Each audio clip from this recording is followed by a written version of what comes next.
L'or algérien n'est pas une légende. Il existe réellement dans les montagnes du Hogar, au cœur du Sahara. Et pendant des années, deux noms ont été au centre de cette histoire, Tirek et Ahmes Messa.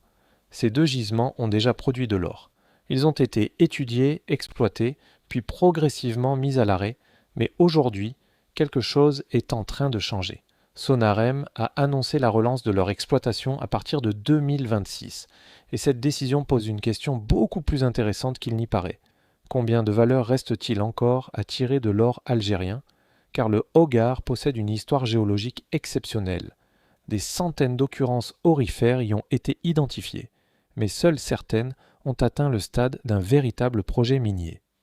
Et c'est précisément ce qui rend cette région intéressante. L'Algérie ne part pas de zéro. Elle possède déjà des gisements connus, une expérience d'exploitation et des données géologiques accumulées pendant des décennies. Aujourd'hui, l'objectif est de voir si les technologies modernes et de nouvelles méthodes d'exploitation peuvent donner une seconde vie à cette richesse. Et peut-être que l'histoire de l'or algérien ne fait que commencer. Pour comprendre cette histoire, il faut commencer par le Hogar. Le massif du Hogar, ou Ahagar, occupe une immense partie du sud de l'Algérie. C'est l'une des régions géologiques les plus anciennes et les plus complexes du pays. Et cette histoire géologique a créé des conditions favorables à différentes formes de minéralisation. Les chercheurs ont identifié des centaines d'occurrences aurifères dans le Hogar. Une étude publiée dans le Journal of African Earth Sciences indique que plus de 600 occurrences d'or ont été identifiées dans cette région par l'ORGM, notamment le long de grandes zones de cisaillement géologique. Mais toutes ces occurrences ne sont évidemment pas des mines. Certaines ne contiennent que de faibles concentrations. D'autres peuvent être difficiles à exploiter. Et certaines méritent davantage d'études. C'est une distinction essentielle, car entre la présence d'or dans une roche et une mine rentable, il existe un long chemin. Il faut déterminer la quantité de minerai, mesurer sa teneur, comprendre la géologie, déterminer comment extraire le métal, et calculer si l'ensemble peut fonctionner économiquement. C'est précisément pourquoi Tirek et Ahmes Messa sont particulièrement intéressants. Ils ne sont pas simplement des anomalies géologiques. Ils ont déjà été étudiés et exploités. Commençons par Tirek.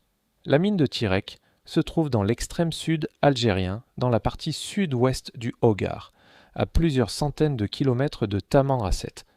Selon Enor, l'exploitation à ciel ouvert a commencé au début des années 2000. Le minerai était traité dans une petite usine utilisant un procédé de récupération de l'or. Entre 2001 et 2007, environ 1800 kg d'or ont été produits par cette installation. Mais la mine n'est plus actuellement en production. Pourquoi? Parce que les conditions d'exploitation ont évolué. Les zones les plus intéressantes nécessitent notamment d'envisager des méthodes d'exploitation souterraine et de nouvelles installations de traitement. Autrement dit, le problème n'est pas simplement de savoir s'il existe de l'or. Il faut déterminer comment l'extraire de manière efficace. Et c'est justement ce qui explique l'intérêt d'une relance. À environ 60 km au sud de Tirek se trouve Ahmes Messa. Là encore, l'histoire géologique est particulièrement intéressante. Le gisement est constitué de nombreuses veines de quartz contenant de l'or, associées à une grande zone de cisaillement. Les données techniques publiées par le ministère algérien de l'énergie et des mines indiquent que le secteur central d'Ahmes Messa concentre une grande partie des ressources géologiques connues du gisement, et les données officielles disponibles donnent également une estimation des ressources restantes pour Ahmes Messa et Tirek. Selon cette publication, les deux gisements totalisaient, à la fin de 2018, environ 24 tonnes d'or contenues dans les ressources classifiées selon les catégories présentées dans le document. Mais ici encore, il faut faire attention aux mots. Une ressource minérale n'est pas nécessairement une réserve immédiatement exploitable. Les catégories géologiques ne signifient pas que tout cet or sera automatiquement extrait. Les études économiques et techniques doivent déterminer quelle partie peut réellement être exploitée. Cette nuance est importante. Mais même avec cette prudence, les données montrent qu'il existe une base géologique sérieuse derrière l'histoire de l'or algérien. Et il existe quelque chose d'encore plus intéressant. L'Algérie ne cherche pas uniquement à relancer les anciennes mines, elle cherche également à développer progressivement l'exploitation de l'or, à travers de nouvelles formes d'activité.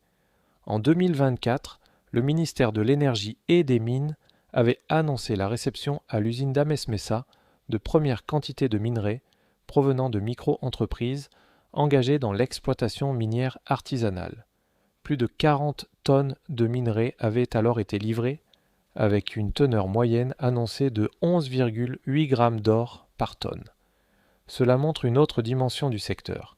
L'usine d'Ames Mesa peut servir non seulement aux opérations minières traditionnelles, mais également au traitement de minerais provenant de petites exploitations autorisées.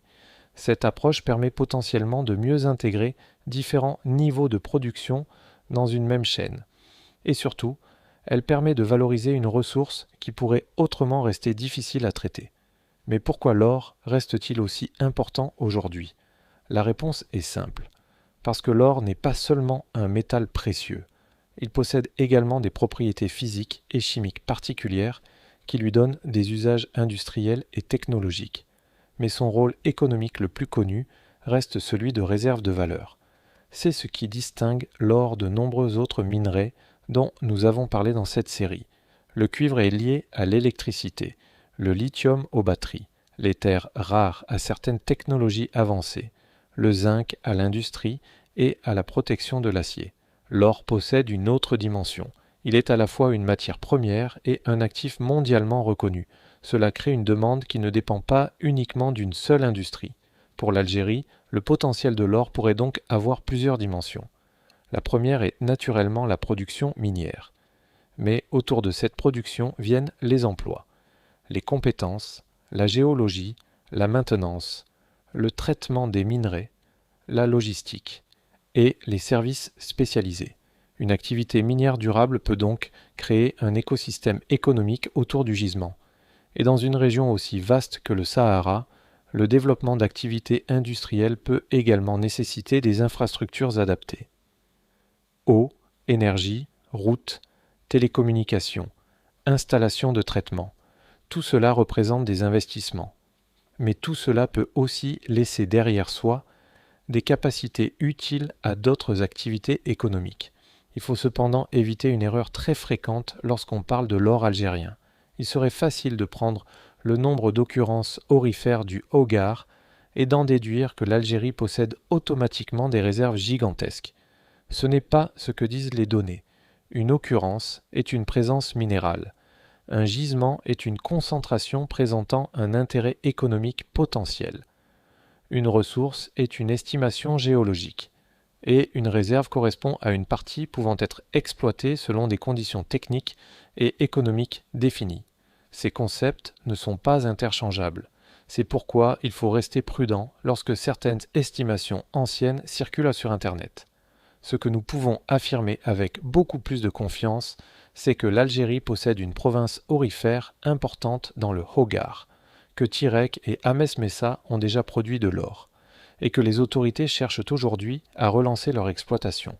Et cette relance pourrait être particulièrement intéressante parce que les mines ont déjà une histoire industrielle. Il existe une différence entre découvrir une nouvelle zone totalement inconnue et revenir sur un gisement déjà étudié. Dans le second cas, il existe déjà des données géologiques, des infrastructures historiques, des connaissances techniques, des informations sur le minerai, et parfois des installations qui peuvent être modernisées. C'est exactement ce qui rend Tirek et Ames Messa intéressants. Il ne s'agit pas de commencer entièrement à zéro. Il s'agit de voir si les ressources restantes peuvent être exploitées avec des méthodes plus modernes et dans des conditions économiques différentes. Et les progrès technologiques peuvent jouer un rôle important. Les nouvelles méthodes de forage peuvent améliorer la connaissance du sous-sol. Les analyses géochimiques peuvent aider à identifier les zones les plus intéressantes. Les modèles géologiques numériques permettent de mieux comprendre la continuité des filons. Et les nouvelles technologies de traitement peuvent améliorer la récupération du métal. Autrement dit, une mine ancienne n'est pas nécessairement une mine dépassée, elle peut parfois devenir intéressante à nouveau lorsque les technologies et les conditions économiques changent. Alors, quel pourrait être l'avenir de l'or algérien ? Le scénario le plus raisonnable n'est pas de parler d'une transformation spectaculaire du jour au lendemain. Il s'agit plutôt d'une progression. Relancer Tirek, relancer Ahmed Messa, moderniser les installations, améliorer la connaissance géologique, développer les compétences locales et poursuivre l'exploration dans les zones qui présentent les meilleures indications. Si ces efforts confirment de nouvelles ressources économiquement exploitables, le secteur pourrait progressivement prendre davantage d'importance. Et l'intérêt ne serait pas seulement financier. Une industrie aurifère plus développée pourrait contribuer à renforcer les compétences algériennes dans l'exploration, l'exploitation et le traitement des minerais. Ces compétences pourraient ensuite être utilisées pour d'autres ressources du sous-sol. C'est ainsi qu'une mine peut devenir plus qu'une mine. Elle devient une école industrielle, un centre de compétences, un point de départ pour d'autres projets. Le plus fascinant dans cette histoire est peut-être que l'or algérien n'est pas une découverte récente. Il était déjà là. Les géologues le savaient. Les premières mines l'ont démontré. Des milliers d'analyses ont été réalisées. Et pourtant, son potentiel reste encore en partie à déterminer. Parce que le véritable enjeu n'est pas seulement de savoir combien d'or existe. Il faut savoir combien peut être récupéré, à quel coût, avec quelles infrastructures et avec quelle technologie. C'est cette différence entre richesse géologique et richesse industrielle qui déterminera l'avenir du secteur. Et c'est précisément pour cette raison que la relance annoncée de Tirek et Ahmed Messa mérite d'être suivie. Alors, que faut-il retenir ? L'Algérie possède une province aurifère importante dans le Hogar. Plus de 600 occurrences d'or ont été identifiées dans cette région selon des travaux scientifiques. Tirek et Ahmed Messa comptent parmi les principaux gisements aurifères du pays. Ils ont déjà produit de l'or. Ils disposent encore de ressources géologiques documentées. Et Sonarem travaille à leur relance en 2026. Mais il serait trop tôt pour parler d'un immense nouvel âge de l'or en Algérie.